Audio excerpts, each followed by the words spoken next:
The President shall, at the beginning of the session of Parliament and before the dissolution of Parliament, present before Parliament a message on the state of the nation. Article 67 of the 1992 Constitution. Of course, President Akufo-Addo this week fulfilled that mandate and, as expected, has kicked up a whole lot of discussions surrounding that. The minority walked out of that all-important presentation.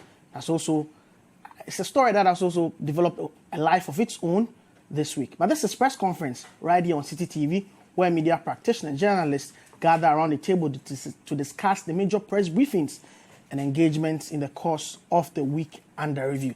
So apart from the message on the state of the nation, which we would be discussing, we would also look at the minority's press conference justifying the actions as to why they walked out of that presentation. And we would look at the fight against Galamsey, the war to protect our river and other water bodies. In the course of the week, the NDC held a press briefing at the banks of River Pra, which is looking nothing like a pure river or pure water body. We'll look at that, the response coming in from the MPP, and also at the State of the Nation address after that, during the reactions, Minister in charge of Environment, Science, Technology, Professor Kwabena Frimpong-Boateng, spoke to journalists about the state of the fight against illegal mining. The show is live and interactive via the WhatsApp line 055-05-858-32. If you're outside the jurisdiction elsewhere on the continent, you can send in your message via the WhatsApp line with the prefix +233. You can also join us via the Facebook stream. Drop your comments. We would read them for you on Twitter. The hashtag is press conference. My name is Mensah Opoku. I'll take a break here. When I come back, I'll introduce my guest. We'll delve into the issues. Stay with us. You're welcome back. Well, this is press conference. Thanks for choosing the channel. To help me do the discussions in this edition, to my immediate left is Dr. Eche Sikanku, a communications analyst with the Center for Public Discourse Analysis. In fact, there's many more than that, but he would like to refer to as a communications analyst with the Center for Public Discourse Analysis. Welcome, Doc. And political communications analyst, yes. Welcome. Thank you. Next to him is Jifai Piametam's co-host of the Breakfast Daily on Citi TV. Welcome, Jifai. Good evening, Doc. Yeah, and to my far left is the presidential correspondent for the AIB network, Star FM and its affiliate GH1, Wilberforce Asai. Welcome, Wilberforce. Thank you, sir. All right. So let's set issues into perspective with what happened, what transpired at the State of the Nation address, with some comments from the president at that function. Mr. Speaker, despite the achievements of this government, some of which I have outlined, I hasten to add that we still have some way to go to reach the Ghana we want. 3 years ago, when I first stood before you, I said, and I quote, "I was not elected by the overwhelming majority of the Ghanaian people to complain. I was elected to get things done. I was elected to fix what is broken, and my government and I are determined to do just that." Unquote. Mr. Speaker, we have done just that. We have fixed the broken economy. We have delivered free senior high school education. We have brought the National Health Insurance System scheme back to life. We have revamped our agriculture. We have sanitized the banking sector. Our industrial transformation is on. We are digitizing the economy. And Ghana continues to be at peace. We have done much more than we inherited. We are creating conditions for young people to have hope again. And we are determined to do more. Things are working in Ghana. And Ghana is surely changing. Mr. Speaker, the message of the State of the Nation is that our nation is in good health and in good, competent hands. So that was a summary of the State of the Nation address delivered by President Akufo-Addo, in short, declaring that the country is in competent hands under his leadership. But the minority obviously does not think so. Before he delivered the message on the State of the Nation amidst singing and chanting, they walked out of the parliamentary chamber. And after the delivery of the message on the State of the Nation, the minority briefed the press on why they took that action.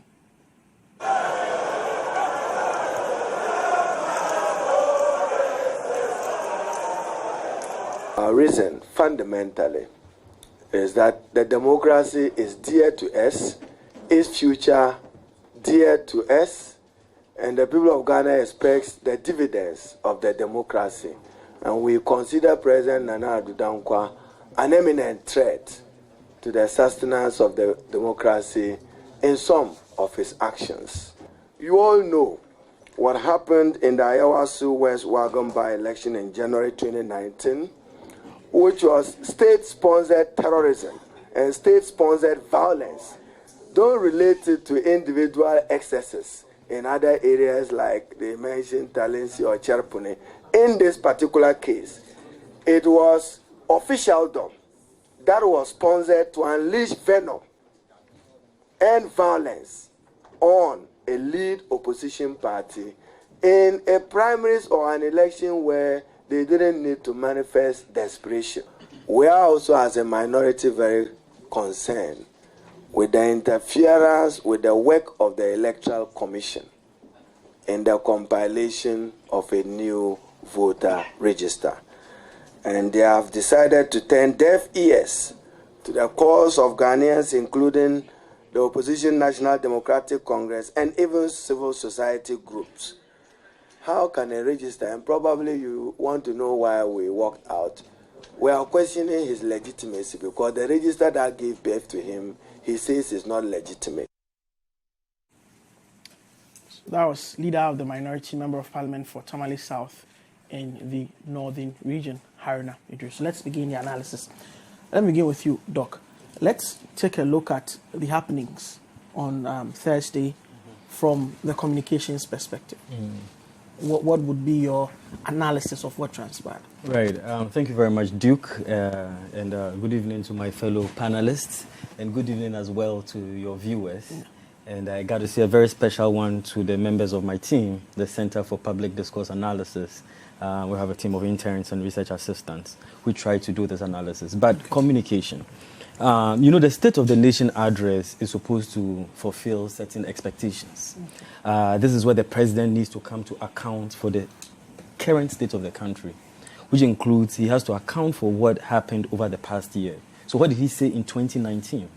And how has he accounted for what he said in the 2019 SONA in 2020? That's one. He's also supposed to define and accurately explain the state of the country's problems. And once we do that, he's supposed to now go on to tell us what the policies are that are supposed to curb those problems, right? So when you look into the literature, there's an expectation of what it should be, what scholars have said the State of the Nation address should do. It should also inspire the country. It should seek to emphasize and promote national values. And lastly, it should also try to ensure bipartisanship and unity among the country. So this really is the most important speech of the president in any given year. He gives a lot of addresses, but this is the most important one in any particular given year because it is mandated by the Constitution and is supposed to serve as the blueprint for the country in the year to come. So it's sort of supposed to galvanize all of us for the rest of the year. So from the communication perspective, how did the president do in terms of these particular indicators that I've laid out? If you look at some of what he did, right, in terms of, first of all, was the presentation a bipartisan one? Did he unify the country? There were very few references to bipartisanship, and we also saw the minority walkout, which tended to put a dent on the bipartisan nature of the address or to unify the country. So if you look at the issues trending on social media after we did that analysis, 42% of it was on the minority walkout. All right? See? Yes. 42%. 42% of the conversation. Almost 50%. Yes, of the conversation was about that. And so it points to the fact that we still do have a divided political culture. We still have a divided parliament. We still have some divisions in our parliament, and there is not a very serious effort to ensure bipartisanship. That's one.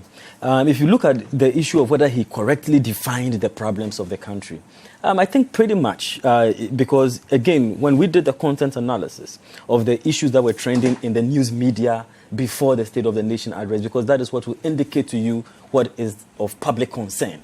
And if you do the analysis, I think some of those included Galamsey, the issue of corruption, of course, the economy, the EC with the voters register, the brouhaha concerning that, the carnage on the roads, unemployment. So these were some of the things that were on the side of the public conversation. If you check what the president did, of course, he talked about the EC, but not in terms of the brouhaha that was ensuing to tend to, calm tensions down. He did talk about Galamsey, but in a way, he tended to blame the opposition kind of in the middle of it. And people thought he was not far-reaching in terms of what steps were supposed to address the very current issue of the missing excavators and all of that. So that was not far-reaching enough. And of course, the issue of the carnage of the roads, he talked about that only in terms of accidents, but not in terms of policy. So he missed out on that. And you remember I sent you some graphics. I don't know if they can put that up there now. Yeah. But the one that talked about the issues he missed in the 2020 address, because my producers can put up that graph, right. So what he's supposed to do is to account for the state of the nation compared to last year. Okay, so let's start from this. No problem. Let's start from this. Duration per topic of the State of the Nation address, and this from my fantastic interns and research assistants at GIJ. The highest issue of concern for the president had to do with infrastructure and development. That gives you an idea of what the policy priority for the government is in the coming year. Okay. And it's not a surprise that he mentions the issue that this is the year of roots, right? So we see that featuring in there. And then the next thing, if you want to look at that, I believe that should be the economy, right? We spend a lot of time talking about it and all of the financial sector, what they are doing. And one of the major things here was the bailouts, the deposits that he was going to pay back to those who had lost DKM and all of that. And that played out really huge on social media. And that's a problem that people are facing in the country. So he accurately defined those problems. And then we move from there, you come to, I believe that should be health. You know, when you talk about the coronavirus and what the country is doing to sympathize with China and the students in China and all of that. Corruption is very low down there, just 3 minutes, 3.4%. People would have expected him to have talked a lot more about it, you know, and so this gives us a graphical representation. When we look at energy, which seems to be one of the main issues that around which the national life revolves around. Very low on there as well. And up until yesterday, if you monitor the social media conversation, people are talking about doomsday in their localities and all of that. So that is still a problem, right? So when we move to because of your time, that's why I'm moving very fast. When we move to the other graph, okay, of the issues in policies in 2019 address that were not accounted for in the 2020 address, because that is what the State of the Nation address is supposed to do. So you have to give an update on what has gone on so far and then move on to talk about. Right. So I'm not doing policy. I'm just doing the communication part of the whole stuff. Okay, so you look at one, he mentioned in 2019, he talked about the 10 TVET centers to be built. That's technical vocational education, to be built around the country. We never got an update on that. He talked about Ghana Airways to be launched this year. Remember that? We never got an update on that. He talked about a textile management policy. Nada. One community, one treatment center. Nada. The plastic management center. Zero. Right, so this will be the top 5. I mean, there are a lot more of them, but for your time, these are the top 5. Some of the issues in 2019 that were not accounted for. There are quite a number of them. Okay, but he did account for some, which were the RTI bill. He talked about the national automotive policy last year. He gave an account of that this year. Back then, he said 275 ambulances to make treatment of emergency cases effective. This year, he accounted for it by saying, as promised, government has produced 307 ambulances. Then the drone technology, last year he said it will be implemented starting from this year, and that has started being implemented. So from a communication point of view, accountability to the country, you know, that has, I mean, these are the gaps, and this is what he was able to fulfill. But picking, I mean, from your observation and analysis, did the walkout by the minority in any way affect the presentation? Very good question, and I've had that question come up quite a bit. I mean, we discussed it with the team, and I mean, there was a very mixed reaction to it. My personal view, or my professional view, is that it had a dent on the event as a State of the Nation address. Remember that the scholars have said that this is the most important speech of the president in any given year. It's a constitutional thing. And one of the goals of the address is to unify the country, is to engender a sense of bipartisanship, and to be able to paint the state of our democracy to the rest of the world. You see the members of the diplomatic corps over there. This is one of the issues that is covered hugely by an international... Some of them, by the way, tweeted about what was going on there. The German ambassador, a case in point. Correct, right? So it paints a picture about the status and the health of our democracy. So in terms of that, yes, it did have a dent on the event as it is supposed to be. But I don't think it necessarily had a dent on the president himself and on the speech. But as a communicative and as a national event, of course, it did take some gloss out of it. Yeah, if you're talking about that, I mean, the high point of that, we saw at the State of the Union, Nancy Pelosi shared the Trump's speech into pieces after he delivered that. Anyway, it didn't have to get to... It didn't get to that level with ours by the minority of that. Let me come to you, Jifa. Let's look at your high points and low points of the statement or the presentation delivered by the president. I think good evening, Duke, and good evening, guys. I think my personal high points had to do with at least the president addressing agriculture, for instance, food prices being the lowest in decades, right? Because food security is a very big issue in this country. So that was refreshing. He mentioned NEIP, what the entrepreneurs are doing as far as, thinking of creative ways to solve problems within the continent. The African Free Continental Trade Agreement area, area agreement, whichever one you want to use. So all of that actually was refreshing to hear. The year of roads, he talked about Galamsey extensively, right? So the number of illegal miners who have been arrested, the number of Chinese who have been deported. He goes on to talk about the weapons that were seized, people who are being trained to solve this issue so that they can learn how to mine legally in the country without necessarily engaging in illegal mining. So all those things were actually part of my personal high points. And of course, the president being open about how far they've come to the fight against illegal mining. We'll come to the fight what against I would have illegal wanted mining. to see is actually how it all... That's actually a full discussion. Yes, how it So we'll all come to ties that in later. together as far as the economy is concerned. Because if you tell us in your manifesto that we're going to go from taxation to production, I want to know how many of these entrepreneurs in NEIP are actually focusing on manufacturing, so that, the textile issue that the previous speaker touched upon, you can now say, okay, 90% of them are focusing on producing locally so that we no longer have to, import things into the country and focus on just reselling as opposed to producing. When you talk about the African Continental Free Trade Agreement, how many of our local businesses are we empowering to manufacture so that once we get into these markets, now you can say maybe 80 companies have been manufacturing, so they're going to take advantage of the African Continental Free Trade Agreement to send made in Ghana products across the continent, right? So how do you tie all these in so that you ensure that on a macro level, it all connects? Whatever the Ministry of Trade is doing, whatever we are doing in agriculture, it's all connecting to feeding into this goal that we're going to take advantage of African Continental Free Trade Agreement as opposed to just being the host of it. And I'm sure as the years go on, we will see some clarity. My low point was just the minority walking out. I don't think it was necessary personally. I think that because there were so many diplomatic people there, these are things that we could have handled internally.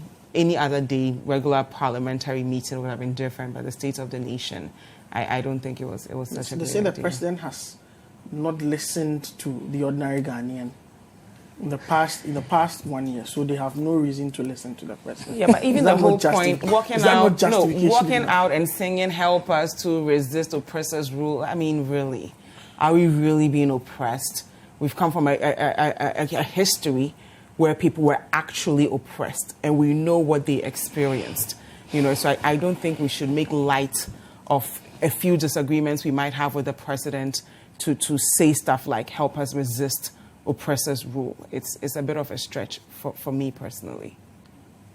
Wilberforce, high points, low points? Well, I think that the president said several things that give reason for follow-ups. For example, when it comes to the fact that these international car manufacturing companies were going to be starting production, some of them starting production as early as April. That for me meant that there's something to follow up on as a journalist. Again, the issue about the financials, the fact that a lot of people's monies are locked up in organizations that have been dissolved and they have been asking for the money. There was some kind of respite that, look, your monies are going to start coming in beginning from Monday. So those are things that paved way for follow-ups to be done to make sure that these things that are being said are done. If you look at what Doctor was doing, you realize that their research goes back into looking at things that we said you would do and whether or not they've been done. And so these are some of the things. And then, of course, the issue about the economy, the fact that the economic figures are looking very good from all angles. However, people are still saying that they are not feeling them in their pockets. And so that discussion was also very effective for me as far as the president's presentation is concerned. You know, the issue about the minority walking out of parliament, of course, took something out of the entire process. At least there was no heckling. So the president finished the address within 1 hour, 30 minutes. I was actually checking. In previous times, because of the heckling, we'll do 2 hours and sometimes beyond. This time around, it was just 1 hour, 30 minutes. But you see, the challenge that I have, and I actually see somebody going to the Supreme Court to invoke the original jurisdiction of the Supreme Court to give a proper interpretation to Article 67 of the 1992 Constitution. The reason why I say that is that it says emphatically, and that was your introduction, it says that the president shall, at the beginning of each session of Parliament and before the dissolution of Parliament, deliver to Parliament. So the shall clause there is not only imposed on the president. I believe that it's also imposed on Parliament. And so we are going to have to go to the Supreme Court and ask for interpretation so that the Supreme Court will give interpretation to know that if the president shall, it means that when he enters there, everybody who is supposed to be there must be seated to listen to him. So if the minority is absent, it means Parliament is not properly constituted. Exactly. Is that the argument? That's the argument I'm making.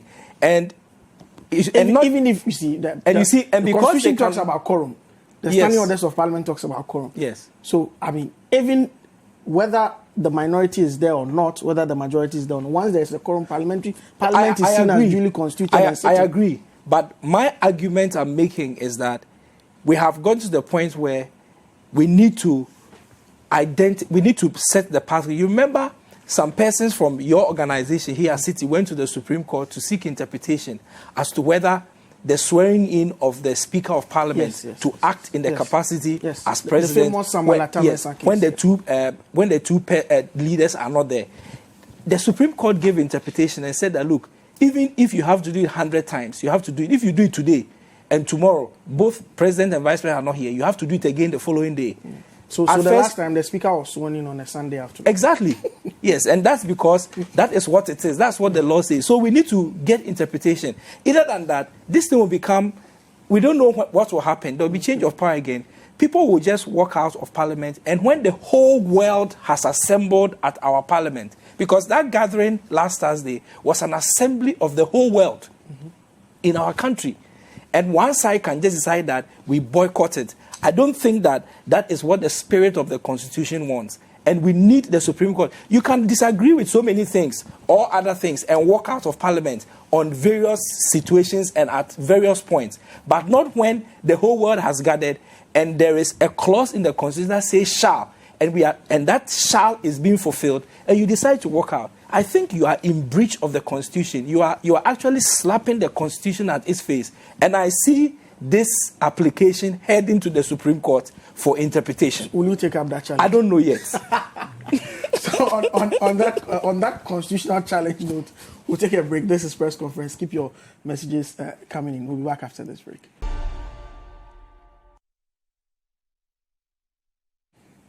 You're welcome back. This is Press Conference right here on Citi TV. Thanks for choosing this channel. I'm still in studio with Dr. Chiskanku. Jifa Ametam and Wilberforce Sari doing justice to the many issues that have come about public engagements and press briefings this week. Just come by, I've been discussing the State of the Nation address presented by President Akufo-Addo, the minorities walkout and related matters. Just a couple of messages that have come through so far. Alexander Sebunsu, North Legon, says, "Good evening, Duke. I usually don't pay attention to parliamentarians walking out of parliamentary proceedings, but to do so at a time the national anthem is being recited, that's a no for me. I'm so particular about the empty seats I see day in, day out during parliamentary proceedings. It's becoming one too many for me. Well, I don't know whether when I finally enter the House as a member, I will do same. I pray not. God bless our homeland, Ghana." That's from Alexander Sebunsu, North Legon. Charles in Legon says, "How is Ghana working when greater part of the streets in Accra is dark? Unemployment is high and discipline is also high. If you ask me, SONA is, well, I can't read the word, and says nothing to the prevailing condition." Charles in Legon. Felix Seshijaboso, "Please, the president did not remember the youth who work under the YE module. That's the community police." Well, that's one thing that you feel the president should have touched on, but he did not. Baba Abotreye in Ashaleboche, St. Peter's, says, "Please, can you ask Wilberforce Asari if he feels the good economy in his pockets?" That's a question to you. The said campaign message as the State of the Nation address could only be applauded by the owners of the nation, as said by Communications Minister. Duke, the president may be shooting himself in the foot if customers of regulated fund management companies are not covered with the 100% payment of locked up funds, especially Gold Coast Fund Management. Well, Doc, you have some concluding thoughts on this issue. Yeah, I was just going to say that, you see, when you are analyzing something from the communication perspective, you want to ask if, judging from the audience reaction, whether the speaker had any impact. Mm-hmm. And one of the things that other people have been trying to find out was that this is an election year. So if you look at it within the context of election year, what does this say about the president's priorities, and how does this preview the election coming up, okay, with the former president? For me, I think that, judging from the way the audience reacted, I do think that the president still has a lot of room to cover in terms of making an impression on the audience, because people had expected that he would be more far-reaching when it comes to the four issues that I mentioned: galamsey, corruption, unemployment, and you see the feedback from your audience pointed to that, and then the carnage on the roads. So for me, once that still dominated the conversation post the SONA, it meant that there was still some room to be covered in terms of him accurately capturing the problems in the nation. Now, if you look at this previewing 2020, because you see we cannot leave that within the context, right?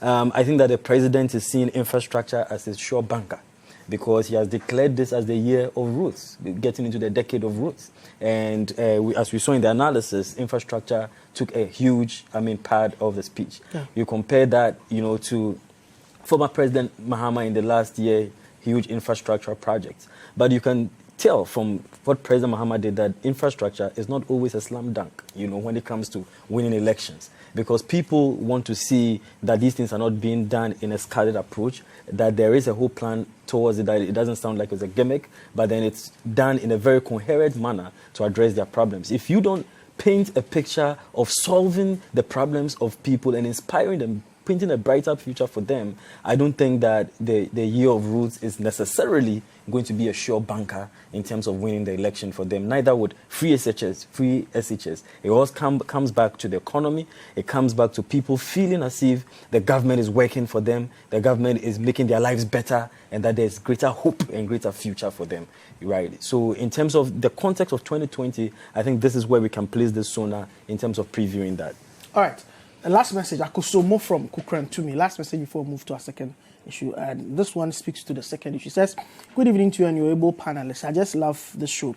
But more to it, in as much as we are looking for the missing excavators under this administration, we should not lose sight of the fact that illegal miners were pursued under the NDC. We were told by Honorable Yunus Seni that NDC deported over 5,000 foreigners engaging in illegal mining. They cannot tell us that not even a single excavator was seized under them. They cannot also tell us that no gun was seized. Lastly, they cannot tell us that no gold was seized during their administration. They should be made to account for all that they seized. Crime has no expiry date. That's from Akusumo in Kukrantumi. So next we move to the issue of illegal mining, popularly known as Galamsey. The media coalition, as the president acknowledged in a state, of course led by Citi FM, Citi TV, mounted that campaign very vigorously a couple of years ago. That matter was taken up by government. Operation Vanguard was launched, Operation Galam Stop, interministerial committee against illegal mining and all of that. The structures were put in place to ensure that illegal mining became a thing of the past. But recently, matters coming up indicate that it's actually going on. And the river bodies that were supposed to have regenerated just a couple of months ago are going back to its former state. Nothing can be done with it. It cannot serve any purpose. Absolutely disastrous when it comes to environmental friendliness and all of that. So, well, the NDC held a press briefing exactly a week today at the banks of River Pra. This is what they said. We have brought you to the banks of the Pra River in Kifu-Praso, in the central region of Ghana, so that you, the media, you who are the fourth estate of the realm, can judge firsthand whether President Akufo-Addo spoke the truth to the world when he claimed that the Galamsey fight had been won under him and that River Pra and several other river bodies in Ghana were clean.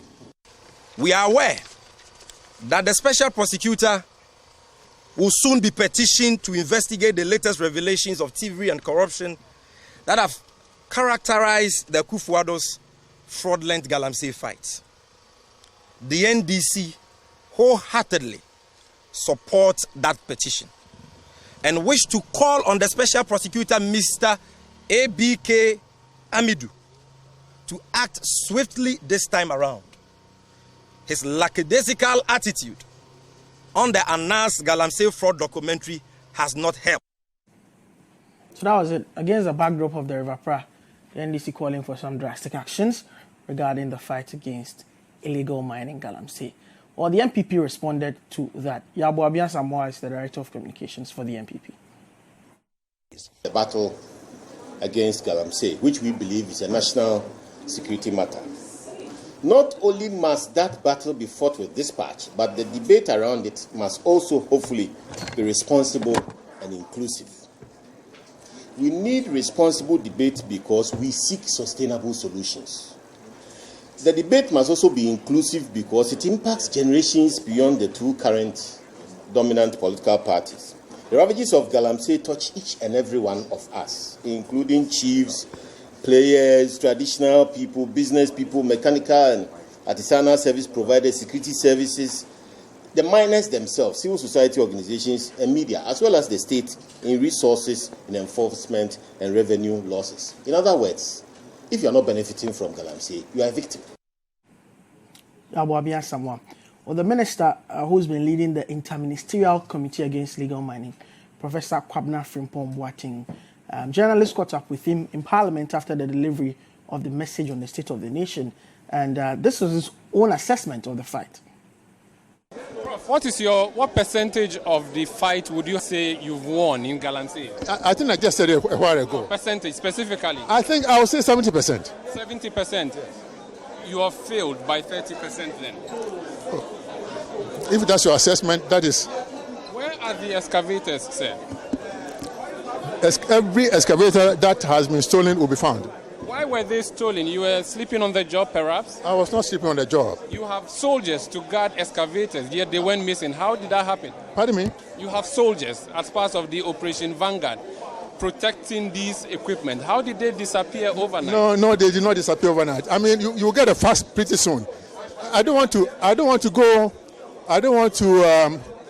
overstep what the security people are doing, the investigators. So let us be patient. You'll get the facts pretty soon. How many are missing? Please, you'll get the facts very soon. As I said, they are being investigated. We should have these figures, shouldn't we, if we know how many we have seized? You will get them pretty soon. Please, don't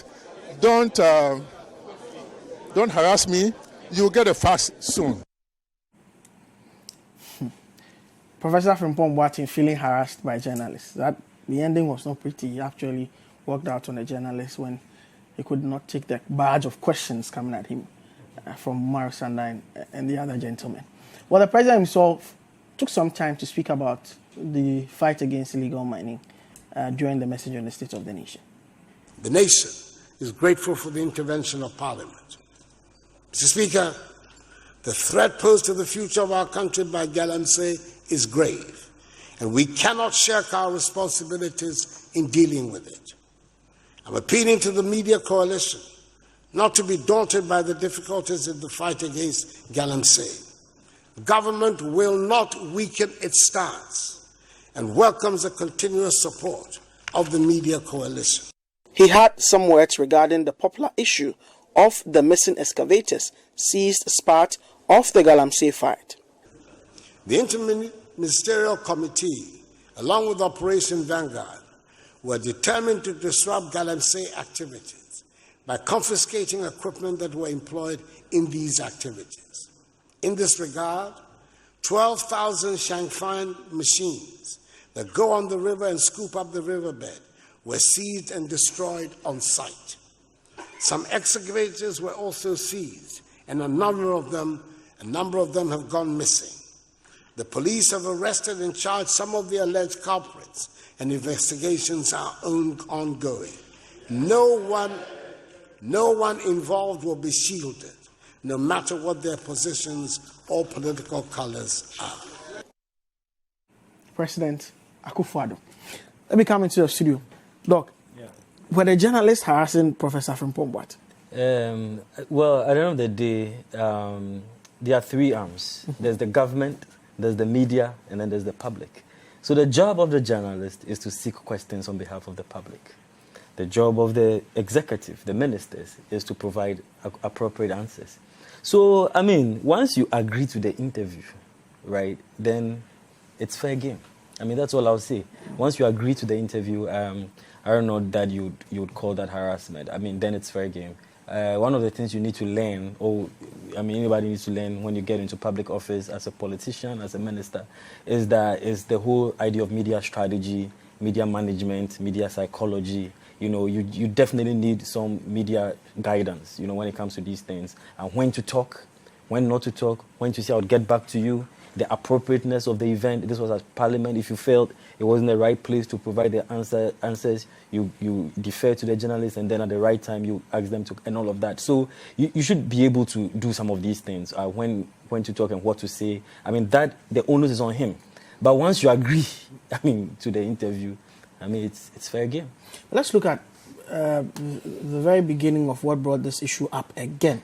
The press conference by the NDC and the symbolism and the drama associated with it. Right. The banks of a river, right. And the statements that came up, the response and all of that. Let's go through that. Yeah, so, if you look at it, it's in other democracies, right, when there's a disaster, there's a hurricane or something, you see the president go to the scene, Hurricane Katrina and all of that, and then they use that as a backdrop to address the constituents or the people that have been affected by it, in order to demonstrate so many things, that they are on the ground, that they care, and to bring the visual effects very strong. So for me, as a communication event, I give them top marks for that. The impact was huge. In terms of the visual impact of it was very huge. So there's a clear connection between the content of the message and the visual imagery. And so you realize that the impact there was just visual. It was great. The second thing is the timing of it. They did it on a Sunday, and I did some analysis of that. They did it on a Sunday. And you know what Sundays do? Sundays tend to preview the coming week. So in terms of setting the agenda for the week, I think that worked out for them, because you realize... For the Sunday press briefings, this is something that government under Kojo Nkrumah's information minister has been doing quite frequently. Sunday press briefings. And I think they had criticized him at a certain point for that. But realize that when they did it on the Sunday, it drove the conversation on Monday. And I dare say, if you analyze the media content throughout the week, the early part of that week, And so for me, I think that worked. Then the third analysis we did on that was that in terms of the content of it, right, it was very necessary because it afforded the minority to talk about, let's agree, this is a huge social issue, social and security issue and environmental issue. So it allowed them to talk about something that was dominating the national discourse.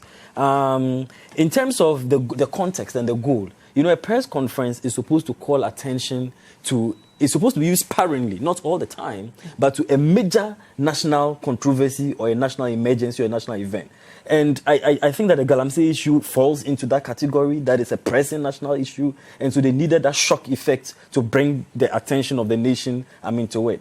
There are some people who might say that it was a bit too theatrical and too gimmicky. It was like a whole gimmick that was going on. And if you look at the whole thing too, the NDC had criticized the Sunday news event, so going back to do it, it was like, okay, that was a flip. Said it was a holy day being used to propagate unholy propaganda. Oh, I see. That was the description by Akufo-Addo.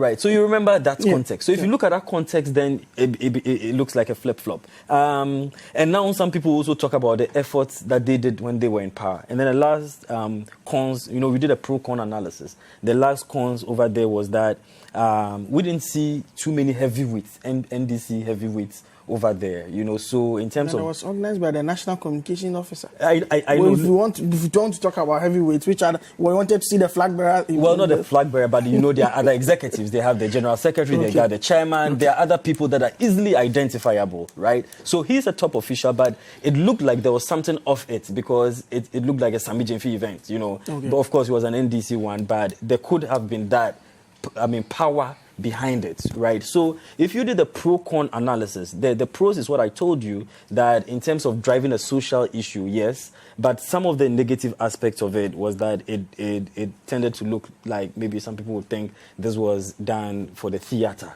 of it. But it did drive conversation. It has drawn national attention to it. And we are hoping that in terms of the nation, in terms of the national benefits of it, that conversation will be taken a step further. So the MPP had their own press conference as well. And I don't really think that maybe they just did it to make sure that they were responding.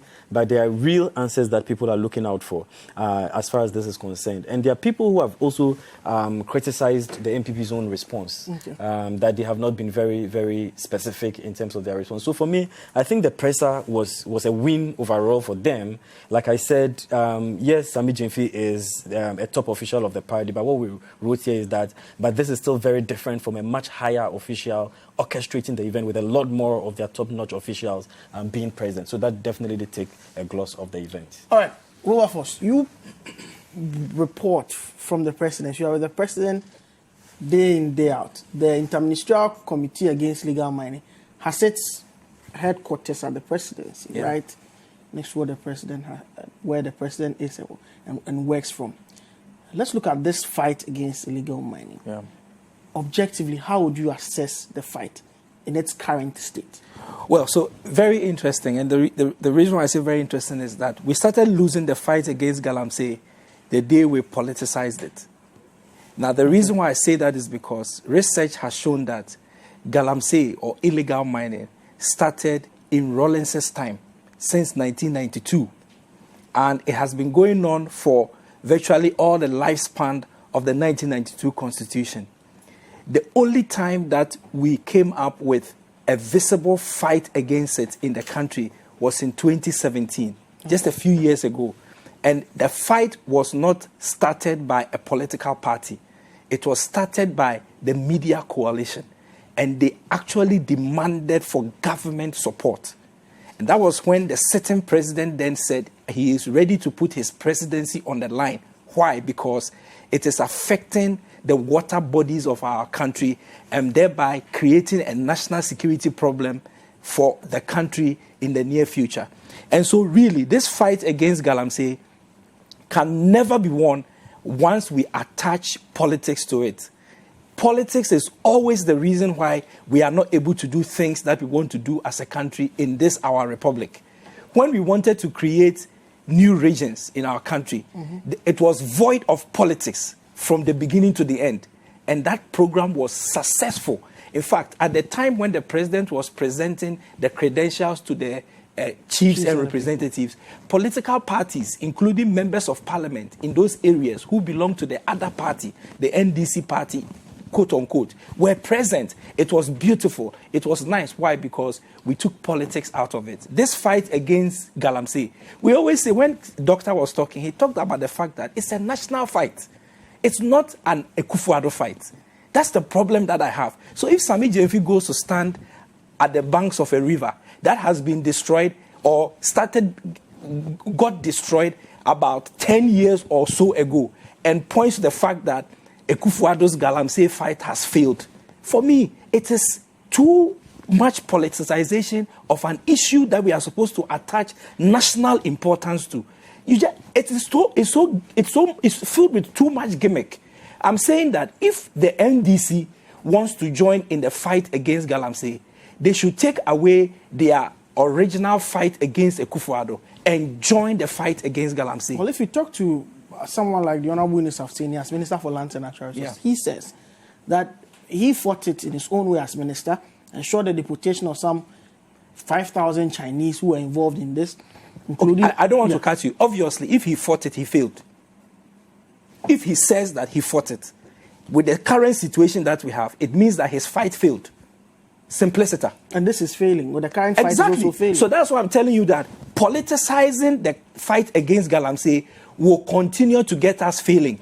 This issue about missing excavators. Have you had any single owner of an excavator coming up, pointing the hand and saying that my excavator is missing? Not one. They were seized. The excavators were seized. So the excavators, nobody can lay claim to them. No, they were seized from people. Yes. So the owners of the excavators have not come out to say my excavator is missing. The real problem for me is that elements within the party, the current ruling party, connived with the owners of the excavators and returned it to them. As you are saying this on authority. I'm saying that's my analysis. My analysis is that excavators are not missing. This iPad is for me. If this iPad is missing, I am the one who comes to say my iPad is missing. And not you saying that the iPad is missing. The owner.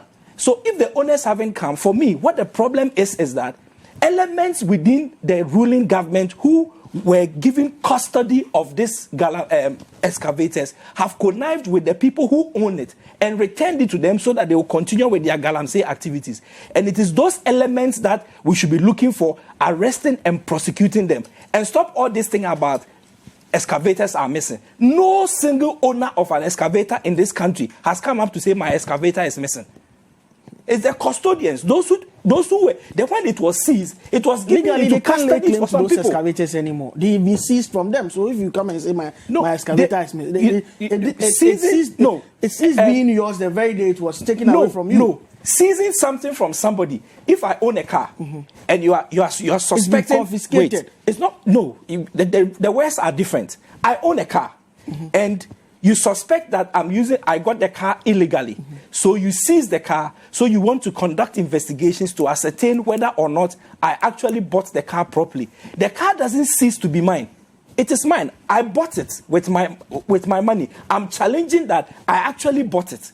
So as long as you haven't concluded that I stole the car is still mine until you can conclude. You cannot say that. So I'm saying that this excavator matter. Excavators are not missing. Bad elements have connived with the original owners and returned it to them. That's your theory. Yes, that's my analysis. Interesting theory from Wilberforce Asari. We'll take a break here. When I come back, we'll hear your first thoughts on this issue and we'll wrap up with your comments. Yeah, welcome back. This is press conference right here on Citi TV. Jifa, I'll come to you for your comments on this matter. Well, I will start off with the president. By the way, you are trending, though. I'll start off with particularly with the video on Wednesday on Breakfast Daily. Yes, the way I saw it yesterday, I think it's gone far. Your comments on the illegal mining. It was refreshing. Thank you. It was refreshing to hear what the president said, but I would have wanted him to really go in depth about engaging the communities, right? So there's a demand side of Galamsey, the people who are actually engaging in it themselves at the lowest level. And these are people who don't have an alternative. When we were younger, my siblings and I used to say things like, okay, a child has koshoko, and the parents are still feeding the child gari. It's not because the parent is dumb. It's because they can't afford the alternative. So they'll keep feeding that child gari, even though they know that the child is getting sick. Same thing with these communities. Right? What I would have wanted the president to address is the people who are dependent on galamsey for their bread and butter. How far have we gone? There's some research done that over 200,000 people depend on galamsey directly and indirectly for their daily livelihoods. So how do we address that issue? Now, as far as the minority is concerned, personally, I think it was extremely elementary. It was borderline poverty porn. The doc mentioned Hurricane Katrina. When Hurricane Katrina happened, people criticized Bush for not prioritizing minority neighborhoods. What you didn't see Democrats doing is going into communities where people are affected by the hurricane and doing a press conference and playing politics with the lives of people. And we need to get this country to a place where we don't play politics with something as sensitive as water. So for this was how do you get into a car, go into a community, knowing fully well that people don't have access to clean water, and you do a press conference? Like, shouldn't you be ashamed? So for me, I think it's pathetic. We need to go beyond that. When you're in the US and there's a hurricane about to hit, there's no Democrat, there's no Republican. Everybody, even students, are engaged in going to communities that are most deprived to help them fight the hurricane. This isn't a national disaster. It's a man-made disaster. People contributed to it. What I would have expected a minority to do at this point, first of all, we wouldn't be fighting galamsey if they succeeded in fighting it themselves. So if you have not succeeded, the least you can do is empathize with the person who's currently fighting it. Worst case scenario, tell them, do you see how complex solving it is? You don't go into the communities and do a press conference. We're a sovereign country. What are you telling the UN? Somebody in their great office. No, but we need to get to a point where we place the well-being of our citizens above politics. Because if someone is sitting in their beautiful office on 47th Street in New York City and they're talking about SDG goals, they don't understand how complex it is that a young man in Takwa does not have money to buy bread. So he would rather die doing something illegally than to buy bread. So I would expect the communications director of NDC to understand that we have some complex issues that are unique to our realities, that the people who set up the SDG goals and the people in the UN can't even relate to in their reality. I don't expect you to go, telling on Akufo-Addo that he hasn't done it. So what? Talking about the president, he has an engagement as an SDG, one of the advocates this week in Norway. Yes. So we're expecting the petition to go to the UN before. My point is, let's not play poverty porn with an issue that's affecting Ghanaians. Skin diseases in some of these communities were at 5,000 just 2017. 2020, that number has doubled. People are complaining of, what is it, when your stomach... Diarrhea. Yes. People are drinking these waters and they're getting diarrhea. They're getting skin diseases. That's not the time to do press conference. If you can't help me solve my problem, don't come play politics with it. It's pathetic, and we should all call it out and stop playing politics with galamsey. It's sad. Okay. Some messages to wrap up. Kipo Elijah from Sola, Savannah region. The fight against galamsey is another rhetoric. What happened to Aisha 1? The missing excavator issue can't be swept under the carpet. George from Ahafwidium says, Duke, thumbs up for a very insightful discussion. More needs to be done in fighting illegal mining. The only institution that can stop this is the chieftaincy institution. Every other effort isn't sustainable. Of course, the lands belong to the chiefs. So that's, I think, an area we need to look at. And finally, from Christian Besese from La Paz, says, I disagree with the argument being advanced by Wilberforce on the SONA and the walkout. Parliament is solely an assembly of elected representatives of Ghanaians and no other nationals. The fact that foreign diplomats and other invited guests were there does not make it an assembly of the whole world. They are all strangers according to the standing orders of Parliament. No law has been breached. I'm afraid the Supreme Court cannot rewrite the rules governing the parliamentary practice. That's Christian from La Paz. I had in studio Dr. H.S. Kanku, Political Communications Analyst, Center for Public Discourse Analysis. Correct. Yes. I'm co-host Breakfast Daily on Citi TV. Wilberforce Asari, Presidential Correspondent, EIB Group. My name is Mensah Opoku. To you for doing the viewing, we're grateful. Keep watching Citi TV.